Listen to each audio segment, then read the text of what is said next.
Talk365TV's Talking Wellness is brought to you by Brain Rehab Clinic with wellness team expert Dr. John Hatch. Hey everybody, welcome to our Talking Wellness series on brain function. Today I am back at the Brain Rehab Clinic with our favorite brain expert, Dr. John Hatch. Hi. Hi, thanks for coming again. Thank you so much for having me. I always love a good conversation with you because they're all hot topics.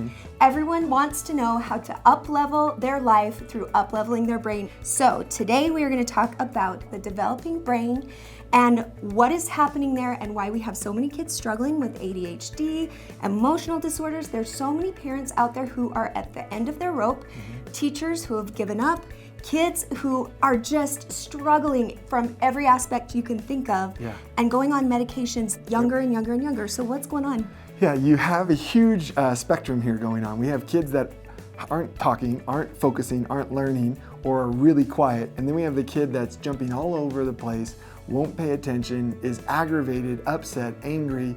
And so people don't know what to do. And the medication is kind of like well, let's try this, we're unsure, we're not sure of this part. The developing brain is actually more simple than we give credit to. It builds building block upon building block like you're building a house. You build the foundation, you build the framework, and then you get it onto the details. A lot of people are jumping so quickly to the details of a child's brain and they want him to do mathematics, but they don't have the right sensory system correct to even develop the mathematics. And so we're able to see so many different walks of life here in the clinic because through our diagnostic tests, similar to our aging brain, we can see what hasn't developed yet. Because we know how a child's brain develops. Hey, at this stage you should be here, at this stage you should be here.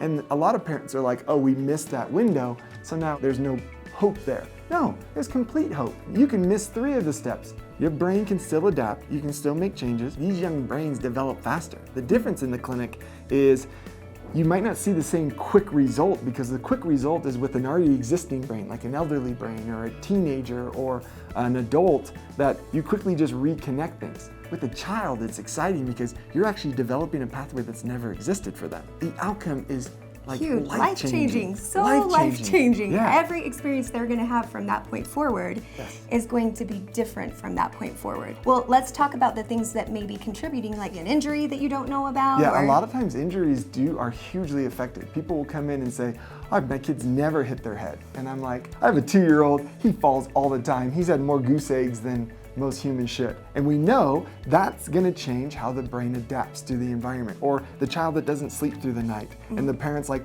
I've tried everything. Melatonin's not working, supplements, medication's not working. It's how the brain's developing. You talk a lot about how, we are in this world with technology and the coolest things, how to make your brain be able to work within it faster, better, stronger, not never use it. And so the technology is intelligent. People always ask me, what's your law on screen time? I don't have a rule on screen time because half of the fathers or moms are sitting at a desk job all day for 15 hours a day. So the amazing thing is it's not the lack of screen time. It's where are your eyes in association to that screen. That's what I'm looking at. So the biggest thing that I see with patients in developing children's brains is most of them, if you watch them, that it's not their bad neck posture because their head's down. It's actually because they're starting to bring their eyes into a cross-eye. We call it a convergence because the target or the image they're looking at is closer. Look at your average 2-year-old, 4-year-old that's watching a video. I mean, it is under 8 inches. They're like this. And they're in a cross-eyed state that is activating their fight or flight stage in the brain, and that's developing.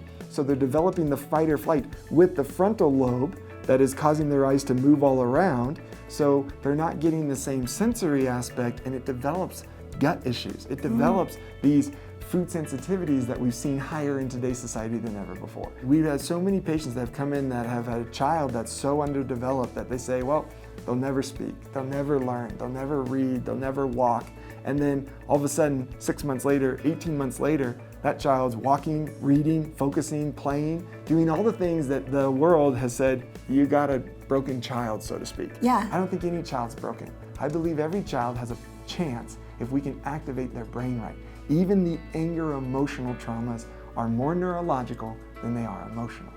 Which I think is something that is mind-blowing and empowering at the same time for parents who are struggling with those kids that are just anger reactive all the time and hold on to anger and are having a hard time having friends. Yes. So a lot of times people focus too much on frontal lobe development. So what I've noticed is instead of this whole focus that frontal lobes are the problem, what I've seen neurologically is it's more sensory imbalance. There's a lot more sensory connections that are broken, that aren't activated right, because we're not moving, we're not as active as we once were, that we don't have the same ability to develop the sensory pathway. So then the frontal lobe develops too fast, but has still an underdeveloped sensory system. So then they start talking and acting like an adult, and they're 6 years old, and you're having a conversation with a 6-year-old that's like, this is the most frustrating thing ever, but their sensory system is underdeveloped at like a 4-year-old, so they're not even comprehending what's happening. So what I've noticed, tantrums, like hyperfixations. I know you know what I'm talking about. When that child just fixes, and it's like, why can't the child break that? It's because of its development, not because it's strong-willed or misbehaving. And so kids coming in here, what ages, how should people be thinking about bringing their children into brain rehab? Well, when I look at a child, it's where are they at in their development. Truthfully, with all of our diagnostic tests, from about age 4 and up, we can do most of the diagnostic tests on any age 4 and up, unless that brain is really underdeveloped because they don't want to put a goggle headset on or they can't stand still. There's still information we can gain. I've seen patients as young as 1 month, 2 months, 3 months in that first year of development, and the child isn't latching on right. The child isn't tracking right with their eyes or cross-crawling at month 6 or month 9 or whatever it may be. With a newborn or a younger child, there's still base neurological testing that tell you where the brain are broken down, like a Babinski test. You can tell more out of a Babinski test than any other test on a child, and you see these reflexes and say, that is abnormal, let's apply some therapies and see if we can get it to change. Is it the same for kids as it is with adults? It's a little heavy at the start. If you can get in here to the clinic, how does that work? So we like to see a brain for a whole week, and the reason why we like to see it for a week and see it every day is we're not going to see symptoms change unless we can see the brain change. And a brain can change pretty rapidly. So we can see changes and results pretty much each day. So as the brain's developing, it should change and shift, change and shift. We should see an outcome by the end of the week. That's why we do such a week intense. And then from there, it's about empowering the parents and the child to get to that 3-month mark. It's amazing when we look at these results and we see a child go from can't focus, can't read, to now top of their class, really focused in school, 3 months, 6 months later. It's our responsibility just to get the therapies right for them. And no two brains are the same, which is why a cookie cutter program doesn't work on a developing brain. It will only get a few of them. The key is getting every child, because every child matters. And when the child believes in themselves, it even takes it to another level. When a child can see how bad the system really is, it validates in them, I'm not broken. I'm not something that's a lost cause. There really is a reason why I can't read or I can't focus. I want that confidence in that child. Yeah, I think the main point that I would recommend is come in, because what do you have to lose except for a child that has everything to gain and a whole new life to experience in a different way.